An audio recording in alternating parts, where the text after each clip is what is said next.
इस्लामाबाद में एक ऐसी गाड़ी देखी गई जो बिना ड्राइवर के चल रही थी। जनाब आली, सोशल मीडिया पर जैसी वीडियो वायरल हुई, हर कोई सवाल करने लगा कि जनाब ये गाड़ी कौन चला रहा है। इस्लामाबाद में क्या जिन्नात इतने सरगर्म हो चुके हैं कि जिन्नात अब सामने भी आने लग पड़े हैं और जिन्नात ने इन ड्राइव पर गाड़ियां चलानी शुरू कर दी हैं। फैसल रंधावा, जिन्होंने अपने मोबाइल से वीडियो रिकॉर्ड की, उनका एक इंटरव्यू सामने आया।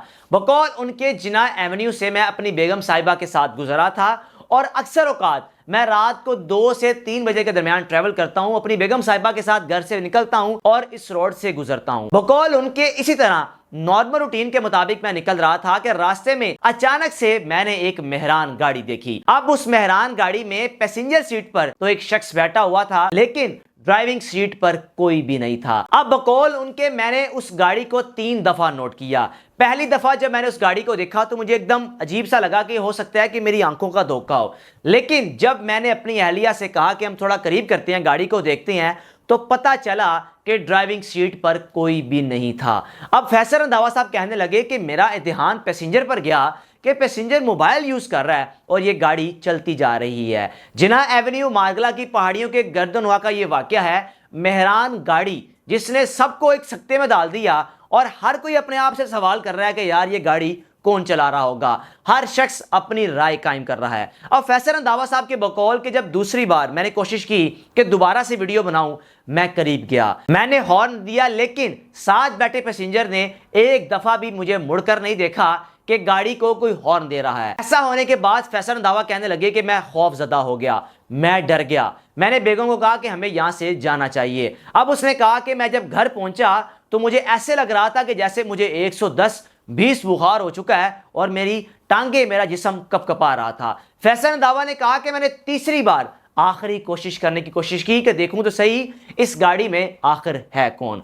फैसल रंधावा कहने लगे मैं इस गाड़ी के जब करीब गया, मैंने दोबारा से हॉर्न दिया तो साथ बैठे पैसेंजर ने हल्का सा मुड़कर देखा, जिसकी आंखें इतनी लाल थी कि जिसको देखकर मैं हैरानो परेशान हो गया और मैंने फौरन वहां से भागने में, अपनी गाड़ी को भगाने में बेहतरी समझी। और उसके बाद फैसल रंधावा कहने लगे मैंने जैसे ही ये वीडियो सोशल मीडिया पर अपने प्लेटफॉर्म पर अपलोड की तो 36 घंटों में 48 से 50 लाख लोग उस वीडियो को देख चुके थे और कई हजार लोग इस वीडियो को शेयर कर चुके थे और मुख्तलिफ कमेंट्स सामने आ रहे थे। कोई ये कह रहा था कि हो सकता है कि जिन्नात भी बेरोजगार हो गए हों और गाड़ी इन ड्राइव पर चलानी शुरू कर दी। कोई ये भी कह रहा है कि ये AI जनरेटेड वीडियो है। लेकिन फैसल रंधावा ने एक इंटरव्यू में जवाब दिया। उनका ये कहना था कि मैंने किसी भी किस्म की कोई ऐसी वीडियो एडिट नहीं की, मुझे एडिट करने की क्या जरूरत है, अगर मैंने एडिट ही करनी थी तो मुझे बुखार क्यों हो गया। आप मेरी बेगम से पूछ सकते हैं, जब मैं घर आया तो मेरा जिस्म कपकपा रहा था, मुझे बुखार हो गया और तबीयत ऐसी हो गई कि मैं खौफजदा हो गया। पहले मेरे ज़हन में वही चीज आई कि हो सकता है कि ये गाड़ी भी कीबोर्ड से चल रही हो, लेकिन अगर ये कीबोर्ड से चल रही थी तो साथ बैठे पैसेंजर ने एक दफा भी मेरी तरफ क्यों नहीं देखा, एक दफा भी मुझे क्यों नहीं बताया, या मेरी तरफ देखकर मुस्कुराया क्यों नहीं, हैरानगी का इजहार नहीं किया, या मुझे इत्मीनान में क्यों नहीं लिया, क्योंकि मैं डर रहा था। मुझे डर था खुदा ना खास्ता ये गाड़ी किसी को लग ना जाए, किसी की जिंदगी ना चली जाए, किसी की जान ना चली जाए। लेकिन मजाल है कि साथ बैठे पैसेंजर ने एक दफा भी देखा हो। अगर मैंने उसको देखा तो गाड़ी आगे जाकर अपनी इस गाड़ी के करीब लगाकर देखा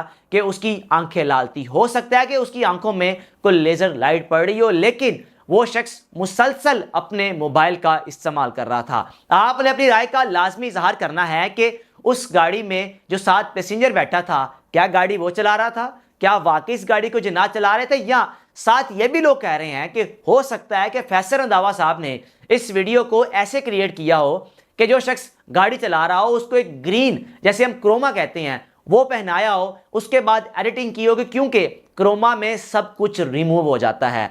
अब ये कई सवालात जन्म ले रहे हैं। अब हो सकता है कि लोग ये कह रहे हैं कि पब्लिक स्टंट हो, क्योंकि अगर क्रोमा टैब या ग्रीन सूट अगर आप पहन लें, उस पूरे को कवर करके आप बैठ जाएं, तो एडिटिंग में ऐसा कमाल होगा कि आपको बिल्कुल रिमूव कर दिया जाएगा। आप ग्रीन सूट पहन के अपने पूरे जिस्म को, बॉडी को कवर करें और साथ खड़े शख्स को अगर आप धक्का दें तो आपको रिमूव कर दिया जाएगा। और एडिटिंग में जब उस शख्स को धक्का मिलेगा और वीडियो वायरल कर दी जाएगी तो आप सोचेंगे कि हो सकता है कि इसको भी जिन्नात ने धक्का दिया हो। ये वो तमाम सवालात हैं जो जन्म ले रहे हैं। अब आपने अपनी राय का लाजमी इजहार करना है कि ये ऐसी पुरस्रार गाड़ी में कि ये पुरस्रार गाड़ी क्या वाकई जिन्नात चला रहे थे, या ये पब्लिक स्टंट था, या सिर्फ या ये पब्लिक स्टंट था या फिर साथ बैठा पैसेंजर